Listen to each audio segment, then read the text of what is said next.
Hi friends, ఎలా ఉన్నారు? Welcome to the my show. బూకీ movie review. Ganesh Chandra direction లో వచ్చిన ఈ మూవీ ఫిబ్రవరి 20th థియేట్రికల్ గా రిలీజ్ అయితే అయింది. బట్ ఎవరికి తెలియలేదు, తెలిసిన ఎవరు పెద్దగా ఇంట్రెస్ట్ అయితే పెట్టలేదు. మార్చి 13th G5 లో ఓటీటీలో స్ట్రీమింగ్ అయితే వచ్చింది. ఈ సినిమాని చూడడానికి మెయిన్ రీజన్ వచ్చేసి మూవీ యొక్క ప్రొడ్యూసర్ విజయ్ ఆంటనీ కావడం. ఆయన ప్రొడక్షన్ నుంచి ఒక్క సినిమా వస్తుందంటే ఖచ్చితంగా ఏదైనా మంచి కంటెంట్ అనుకునే నేనైతే మూవీని ఓపెన్ చేశా. సో మూవీ కంప్లీట్ అయ్యేసరికి నాకు కలిగిన ఫీలింగ్ నచ్చింది భయ్య. సినిమా సూపర్ ఎక్స్ట్రాడినరీ నెక్స్ట్ లెవెల్ అని కాదు, బాగుంది. డీసెంట్ మూవీ చూసిన ఫీలింగ్ అయితే కలిగింది. హీరో అజయ్ దిసన్ and RK Dhanush main lead చేయగా మన తెలుగు యాక్టర్స్ అయిన మంచు లక్ష్మి అండ్ సునీల్ గారు కూడా ఈ సినిమాలో ఉన్నారు. మూవీ యొక్క స్టోరీ లైన్ వచ్చేసి మూవీ స్టార్టింగ్ లోనే హీరో అండ్ హీరోయిన్ కి బ్రేకప్ అయితే అవుతుంది. అండ్ ఆ తర్వాత వాళ్ళిద్దరూ ఒకరిని ఒకరు మర్చిపోవడం కోసం ఎలాంటి ఇబ్బందులు పడ్డారు, ఫైనల్ గా మర్చిపోయారా లేదా, లేదంటే మళ్ళీ ఒకటయ్యారా, ఇంతకీ చివరికి ఏం జరిగింది తెలియాలంటే ఈ సినిమా చూడాల్సిందే. ఈ సినిమాకి మెయిన్ పాజిటివ్ వచ్చేసి కాస్ట్ అండ్ క్రూ.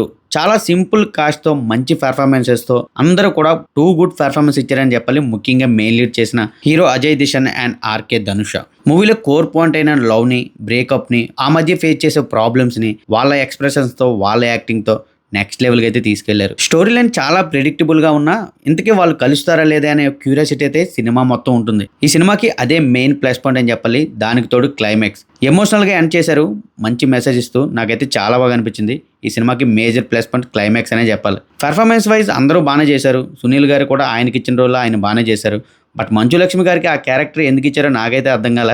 అంత ఇంపార్టెంట్ ఉన్న రోల్ అయితే కాదు. ఆవిడ ప్లేస్ లో ఎవరినైనా రీప్లేస్ చేయొచ్చు, ఎందుకంటే యాక్టింగ్ కి స్కోప్ ఉన్న క్యారెక్టర్ అయితే అది కాదు. ప్రొడ్యూసర్ అయిన విజయ్ ఆంటనీ గారు మధ్యలో ఒక సాంగ్ లో అండ్ లాస్ట్ లో ఒక సాంగ్ తో స్పెషల్ అపీరియన్స్ అయితే ఇచ్చారు. నాకైతే బాగానే అనిపించింది. సో ఓవరాల్ గా మూవీ చూసేసరికి ఒక మంచి సినిమా చూసామనే ఫీలింగ్ అయితే కలుగుతుంది. ముఖ్యంగా జెన్జీ బ్యాచ్ ఎవరైతే ఉన్నారో వాళ్ళకి ఈ మూవీ చాలా ఈజీగా కనెక్ట్ అవుతుంది. లవ్లో బ్రేకప్ అయినా, ఆల్రెడీ ఇప్పుడు లవ్లో ఉన్న వాళ్ళకి కూడా ఈ మూవీ చాలా రిలేటబుల్ గా ఉంటుంది. ఇకపోతే ఈ సినిమాలో మైనస్లు ఏమైనా చెప్పాలంటే ఫస్ట్ హాఫ్ లో కొన్ని సీన్స్ ల్యాగ్ ఫీలింగ్ అయితే కలిగిస్తాయి. ముఖ్యంగా బ్రేకప్ సీన్స్ రిపీటెడ్ గా చూపిస్తున్న ఫీలింగ్ అయితే చాలా సీన్స్ లో కలిగింది. దానికి తోడు బ్రేకప్ రీజన్ కూడా అంత స్ట్రాంగ్ గా లేకపోవడం, అంటే ఈ మాత్రం దానికే బ్రేకప్ చేయాలా అనే ఫీలింగ్ అయితే కొంతమంది కలవచ్చు. ఈ సినిమాకి ఇంకొక మైనస్ వచ్చేసి బీజిఎం బాగున్నా సాంగ్స్ ఎందుకో అంత బాగా ఆకట్టుకోలేదనే చెప్పాలి.